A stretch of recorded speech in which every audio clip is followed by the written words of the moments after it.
দুই দাঁড়া ওই জায়গায় পরে দেবো ওই জায়গায়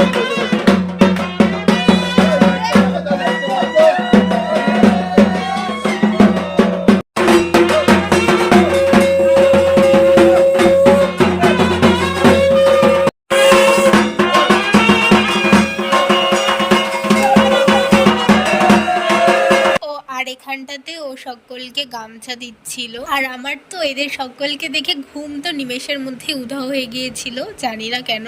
আর পাশে সুন্দর করে পুজোর তোড়জোড়ও হচ্ছিল আর কি। আর এখানে না অনেক রকমের নাচও হয়েছিল জানো তো, কিন্তু সবটা শেয়ার করলে হয়তো এটা 1 ঘন্টার ব্লগ হয়ে যাবে।